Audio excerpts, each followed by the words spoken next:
دوستو السلام علیکم۔ آج ہم بات کریں گے استنبول میں واقع ایک تاریخی عبادت گاہ آیا صوفیہ کے بارے میں، اور آپ کو بتائیں گے کہ آیا صوفیہ مسلمانوں اور عیسائیوں کے لیے اہم عبادت گاہ کیوں ہے۔ تو آئیے آغاز کرتے ہیں۔ آپ سن رہے ہیں روداد۔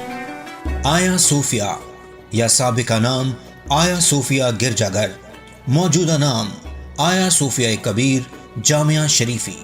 آیا صوفیہ استنبول میں واقع ایک تاریخی عبادت گاہ ہے جو ماضی میں یونانی راسخ العقیدہ مسیح جامعہ کیتھیڈرل، رومی کیتھولک کیتھیڈرل، عثمانی مسجد اور سیکولر میوزیم کے طور پر استعمال ہوتی تھی۔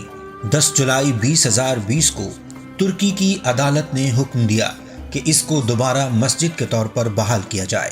رومی شہنشاہ اول کے عہد میں اس عبادت گاہ کی سن 537 میں تعمیر ہوئی۔ اس وقت یہ دنیا کی سب سے زیادہ جگہ رکھنے والی اور پہلی مکمل محراب دار چھت رکھنے والی جائے عبادت تھی۔ اسے فن تعمیر کا نچوڑ سمجھا جاتا ہے اور کہا جاتا ہے کہ اس کی تعمیر سے فن تعمیر کی تاریخ بدل گئی۔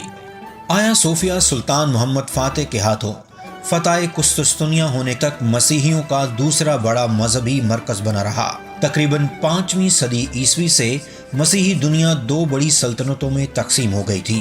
ایک سلطنت مشرق میں تھی جس کا پایہ تخت قسطنطنیہ تھا، اور اس میں بلقان، یونان، ایشیا کوچک، شام، مصر اور حبشہ وغیرہ کے علاقے شامل تھے، اور وہاں کا سب سے بڑا مذہبی پیشوا پیٹرک کہلاتا تھا۔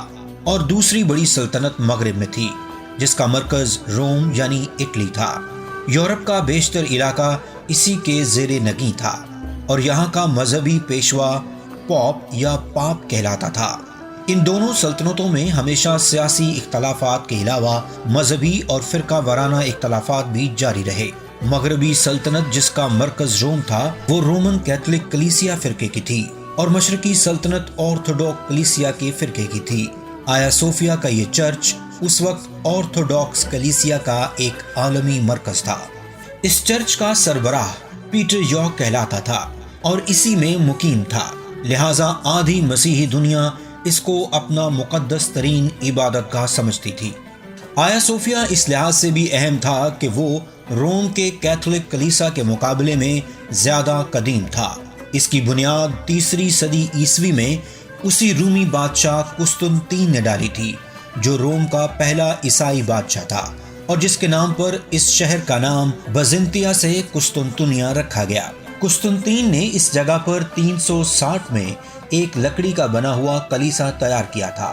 6 صدی عیسوی میں کلیسا جل گیا تو اسی جگہ قیصر جسٹینین اول نے 532 میں اسے پختہ تعمیر کرنا شروع کیا، اور اس کی تعمیر 5 سال 10 مہینوں میں مکمل ہوئی۔ جب جسٹینین اول اس کی تکمیل کے بعد پہلی بار اس میں داخل ہوا تو اس نے کہا، سلیمان، میں تم پر سبقت لے گیا۔ یہ نبی سلیمان علیہ السلام کے ذریعے بیت المقدس کی تعمیر پر تکبرانہ اور گستاخانہ جملہ تھا۔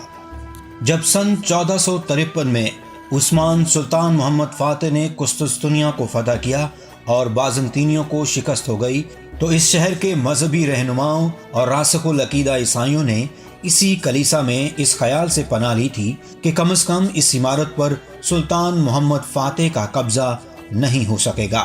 گرجاگاہ کی تمام زمین اور بالائی گیلریاں باپوں، شوہروں، عورتوں، بچوں، پادریوں، رابوں اور کنواری ننوں کی بھیڑ سے بھر گئی تھی۔ کلیسا کے دروازوں کے اندر اتنا ہجوم تھا کہ ان میں داخلہ ممکن نہ رہا تھا۔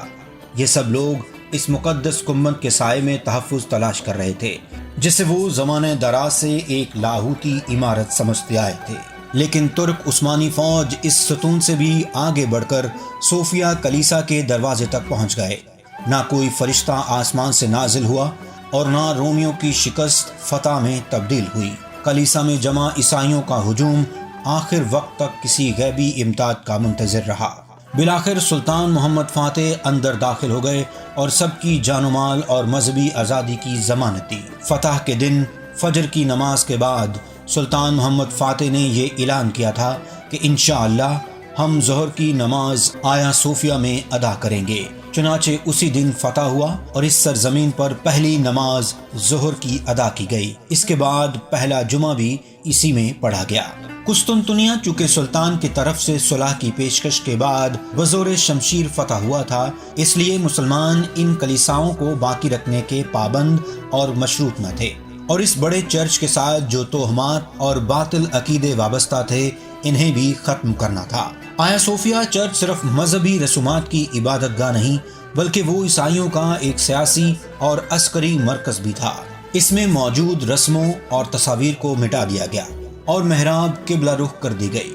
سلطان نے اس کے میناروں میں بھی اضافہ کر دیا۔ اس کے بعد یہ مسجد جامعہ آیا صوفیہ کے نام سے مشہور ہو گئی اور سلطنت عثمانیہ کے خاتمے تک تقریباً 500 سال تک اس میں 5 وقتہ نماز ہوتی رہی۔ آیا صوفیہ کی عمارت فتح قسطنطنیہ کے بعد سے 481 تک مسجد اور مسلمانوں کی عبادت گاہ رہی، لیکن سلطنت عثمانیہ کے خاتمے کے بعد جب مصطفیٰ کمال اتاترک ترکی کا سربراہ بنا تو اس نے مسجد میں نماز بند کر کے اسے عجائب گھر یا میوزیم بنا دیا۔ 31 مئی 2014 کو ترکی میں نوجوانان اناطولیہ نامی ایک تنظیم نے مسجد کے مینار میں فجر کی نماز کی مہم چلائی، جو آیا صوفیہ کی مسجد کے مطالبے پر مبنی تھی۔ اس تنظیم کا کہنا تھا کہ انہوں نے 1.5 کروڑ لوگوں کے تائیدی دستخطوں کو جمع کر لیا ہے، لیکن اس وقت کے وزیر اعظم کے مشیر نے بیان دیا تھا کہ ابھی آیا صوفیہ کو مسجد میں بحال کرنے کا کوئی ارادہ نہیں۔ 10 جولائی 2020 کو ترکی کی عدالت عظمیٰ نے آیا صوفیہ کو مسجد میں تبدیل کرنے کی قرارداد کو منظوری دے دی اور عجائب گھر کی حیثیت منسوخ کر کے سرکاری طور پر مسجد بحالی کا فیصلہ صادر کیا۔ بعد ازاں ترکی کے صدر طیب اردگان نے آیا صوفیہ کی مسجد بحالی کے فیصلے پر دستخط کر دیے اور اب جولائی 2020 میں اسے دوبارہ 1935 سے قبل والی حیثیت دے دی گئی۔ آپ سن رہے ہیں روداد۔